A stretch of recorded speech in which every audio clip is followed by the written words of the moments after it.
Welcome to the IlliniGuys halftime show. This is Mike Cagley. Before we get started, let's have one discussion about a sponsor. Check your calendars. It's March Madness time again, and every game is a chance to cash in. From the first tip-off to the Final Four, every night promises high-stakes matchups, wild finishes, and big-time betting opportunities. Better yet, Bet and Get from MyBookie is back to sweeten the deal. Place a cash bet on March Madness and get a surprise reward. Whether it's free bets, cash back, bonus chips, you never know what's coming next. Whether it's a number one seed steamrolling or an underdog shocking the world, smart bettors know the real money is made one game at a time. Listen up, sign up now with code MM50 and you can boost your bankroll with a deposit bonus designed to make the most of your money. If you don't want a bonus, that's okay too. Just make sure you let them know that we sent you. Bet on every game, anytime, from anywhere, only with MyBookie. Well, folks, that was an interesting first half here as we take a look at it. I think Illinois had an opportunity couple of different times to move that lead forward, and they were unable to do it. I think the bottom line is it was talked about a little bit in the broadcast, but as I was watching the half going to about 10 minutes into the half, Illinois only had 2 turnovers. And then all of a sudden, Illinois ends up in the half with a total number of turnovers at 8 compared to 2 for Xavier. And I think that really was the difference. It off-balanced Illinois' rebounding average. And obviously 5 steals for Xavier, 1 for Illinois. Marcus, we look at this. I think, we had Illinois held Xavier to 38.2% shooting. They were 50% from the three-point line, so they didn't chase them off very well. And I think the difference was Illinois turnovers were what kind of kept this game close. What was your assessment? I would agree with everything that you just said. Illinois was able to get a bunch of offensive rebounds and wasn't shooting the ball well from the three, but they was giving themselves second looks. And so but then Illinois got sloppy with the ball late in the half, and then Xavier was able to come down and knock down some big, tough threes, some tough mid-range jump shots. So if Illinois could clean up the turnovers, but that's been a thing all season long, is they clean that up and continue to attack. But I will always say this. I don't like step-back threes in the middle. I hate when they do that. I love the fact that they was throwing the ball down low, trying to kick out, penetrate, and knocking down shots that way. Well, we get in trouble. We get ourselves in trouble when we want to shoot step back 28-foot shots. We got to stop doing it. I think we shot 4 or 5 of those in the first half. We got to stop doing it. Kid? Well, I was okay with the game. I really was. I mean, you got guys out there that shooting 17% from the three, making threes. Look, it happens to Illinois. The thing that frustrated me down the stretch was the officiating. I didn't like that. I'm sorry. And I'm going to tell you right now, Miller complained. We were sitting at home. We watched it. We saw him complain. The game changed. Perez did foul him on the wrist. I have to say that. Ball out of bounds. The guy's just guessing. In games like this, you have to be sharp. You have to be on your P's and Q's. You can't make mistakes in games like this. Illinois, to me, the way they're playing right now, I'm impressed with. They look really, really good. They're sharp. They're aggressive. The offense looks good. They're defending really, really well. They're not making a ton of mistakes. I would like to see Ben Rickhouse. He looks nervous to me right now. I don't know what the deal is. Maybe it's because it's March Madness. I don't know. They've had a couple of things didn't go their way. I'll give Xavier credit. Illinois does a good job with Ibisage and Will Riley off cuts. They're checking the cutters, so the pass isn't automatically going to be there. I'd like to see Perez get involved on the offensive end of the floor to get them in foul trouble. Best game I've seen from KJ in a long, long time, but I just heard the tail end of Griff. That step back three I'm not a fan of because you could get that anytime. Anytime. Yeah, and I will say watching this game, I think Xavier is doing one thing very well. They are using their hands, and they are doing a wonderful job on those picks at the top. They put the hips in. Now, I know a couple years ago they kind of made that a point of emphasis. But they do a fantastic job. If you're going to go through the pick, they make you go all the way around. I think they do a fantastic job of that, and I got to give them credit. And Illinois should be well prepared for that with some of the teams they play in the Big Ten. And the other thing I thought early on gave Illinois a little bit of challenge was the pace. I thought Xavier was pushing the ball up, and I think Illinois didn't like that as well. Yes, I will agree. Illinois is a fast team, but not at that pace. They want to get up and down. It's more like in a organized chaos. But Xavier was just going. They were just going. Xavier wants the score to be 95, 97, and I think Illinois would like the score to be in the 70s. And so, but yeah, Illinois did a great job of settling it down late, mid of the first half, into the second half. So let's just keep it going. Well, you know what?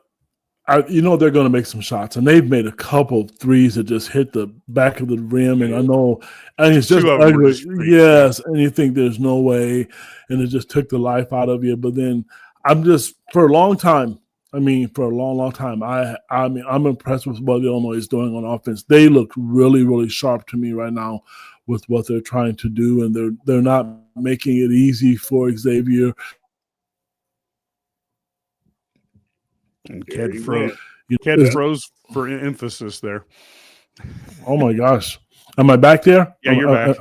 Okay, I'm sorry. It was not easy for Xavier, then you froze dramatically. I'm sorry. It's not easy for Xavier. Illinois keeps putting pressure on them, but Ibisic has to continue to score. If he can continue to score, and I know Xavier made some defensive adjustments, that cut will be there. Illinois is not going to get the cut from the 3-point line. They're going to get it from the baseline. But he needs to get back. Forget the threes. Like, the threes is not going to do it. They need to slow the – he has in his size advantage. They need to milk that wide. They need to milk it. Slow the game down, get solid shots, and, let them score a couple, because Xavier will adjust. Like, when they switch that ball screen, let's reverse the ball and get Anishas on the block, because they're switching it now at the end of the first half. Yeah. They started to switch that pick. So let's slow that game down. Let's look for the match. Like, it seemed like a lot of their offense is looking for mismatches when they can attack. You have a big one right there. Let's take advantage of it, because they're going to double.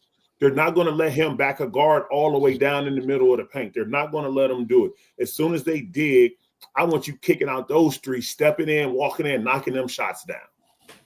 Yeah, I also think there's an opportunity when Morez is in the game to do a two-man bigs against this team. I think there's an opportunity there. Looking at a couple of the comments, I actually thought, other than when Humrickhouse did I didn't like him going underneath a pick, which allowed a three, but I actually thought he played some pretty good defense, and some of it was just pure effort, where he literally was. There was one time when he stumbled, and he managed to keep himself in front of the offensive player and prevented a basket. So I guess I have less problems with Rickhouse. I'd rather have him hit a couple or hit that one wide open three that he had.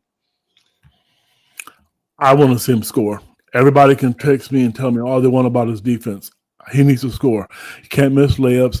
You got to get the ball in the basket. You have a size advantage. Great. He's playing defense. I think that's great. There's a lot of guys play defense. They need him to score. That's what they didn't bring him in to play defense. We can pretend that that's great, and I guess it's an upgrade compared to what he was. I want to see him make baskets. I want to see him, and you're not going to make when you're a 3-point shooter, all the shots aren't going to fall. I get that. Then if that's the case, then you get to the rim and you get to the foul line. He has to be better than that, to me, in my personal opinion. I want to see him score on offense. I agree with everything what KP said. He going to play defense. He did not come there. They needed another stretch. You could play him at the 4. You could play him at the 3 to be able to stretch the ball, keep people out of this paint, and knock down shots. And I felt like the floodgate will open. Once he can get 2 or 3 in a row consistently, I think it will just open up the basket a little bit for him.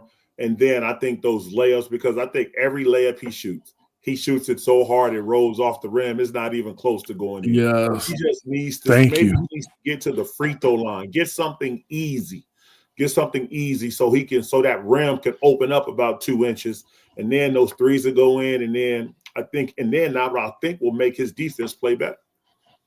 Yeah, what scares me is that they have held Fremantle fairly well.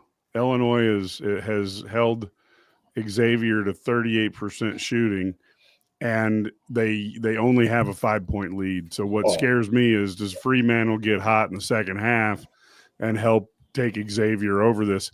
Illinois had 2 different times where they played around with a 6-point lead for 3 or 4 minutes, and I thought they had opportunities to get that up to 8 and 10, and that's where this team just doesn't seem to get it, because then the shot selection, there was a couple of step back threes, and I thought you had an opportunity to get that. Myself, when I coach, I always wanted to get that lead to 10, and as soon as I got it to 10, then I told my kids, we got to get it to 15, and then when we get it to 15, we got to get it to 20.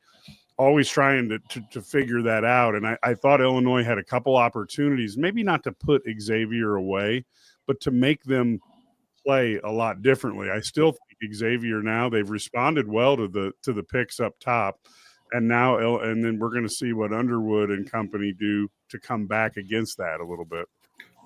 I would agree with Mike, you. and defensive though. Go ahead. Go ahead, buddy. I will tell you, Mike, Illinois was up twice. They were twice, and they had a chance to go up, but then Xavier came down, and it was twice they hit those 2 threes that we talked about. They hit the rim, and one hit the back of the rim and went in. Those were two opportunities they didn't get a chance to I think, to increase the lead. The start of the second half, the first 4 or 5 minutes start the second half, I think is going to be key. I will tell you this. They need to get Will Riley going, and they need to get Colin Boswell continue to be aggressive. And if they can get anything from Ben Humrickhouse and everybody else stays the same, I think they have a chance. They have to get some more point production out of Will. I just think he's too good of an offensive player. Not that he's playing bad. I'm not disappointed, but I want to see him being more involved on the offensive end of the floor and to produce. Yeah, just to piggyback off Xavier. Xavier, how many threes did Illinois hit in the first half? Illinois was 6 for 13, so they shot a blistering 46%. That's good for them. Yes, Xavier is like, they shot 50%. Yeah, they were 7 for 14. They're 10 for 10 from the free throw line. They've dominated us on the offensive glass. We can't play no worse, and we're down by 5. So that is what coach's message in the locker room right now. Yep. And so totally Illinois agree. is going to have to clean it up, clean up the turnovers, because that's the reason why it's not a double-digit game. But Xavier is feeling good right now. They like to be down 5 in this type of game. Xavier is they're feeling good right now in that locker room. One other thing to watch, folks, is this half starts off. See what the referees do, because sometimes, and Larry Smith has talked about this, sometimes you'll see that the team with the white jersey, that's the one that's expected to win. Referees may give the Illini a couple calls early on in the second half. Illinois needs to take advantage of those if it does happen. Wanted to get your guys' let's switch gears on one thing a little bit, because one of my favorite athletes growing up, George Foreman, passed away 75-6 with 68 knockouts, heavyweight champion of the world, won the title. It was the oldest one for a while there. I don't think anybody's achieved that, but any thoughts on the champ? I tell you, George was a great man, and I was very sad when I found out that he passed on. That's tough. I agree with you. I mean, I'm talking to my daughter about it, who's 26 years old, and the first thing she mentioned was a George Foreman girl. I'm like, no, honey, he was a boxer. I mean, she doesn't understand how good of a boxer he really was, and in his prime. And it stinks, and nothing is promised tomorrow. But I tell you what, honestly, that was a tragic, for me to hear that tonight, and for all those old time boxing guys who love boxing like myself, this new age thing that they're doing, I'm not a fan of. I like the old school boxing, but yeah, we lost a good one tonight. Yeah, first time I'm hearing this news. Definitely sad. Wish his family nothing but the best, sending prayers out for them. But man, he was an icon. He was not a lot of athletes get to have a second stage of life. Yes. Like yes. once you had that athlete, once that athlete has hit their prime and washes away, they're gone. But he was able to reinvent himself with the George Foreman grill. And I have one sitting in my house right now. I have 2 of them. Yeah, so he definitely left a lasting impact on generations and generations to come. He's probably one of the heaviest right-handed uppercut, like straight jab to the face of heavyweight boxers of all time. So he definitely will be missed. Yeah, it was. I just felt like some of the younger people will be like, "What are you guys talking about?" But he was definitely quite the warrior out there. So, folks, they are just about to go back to the game. So, what we will do is we got Marcus, Ked, myself. We're going to come on right after the game, and we will be back to talk all things Illini.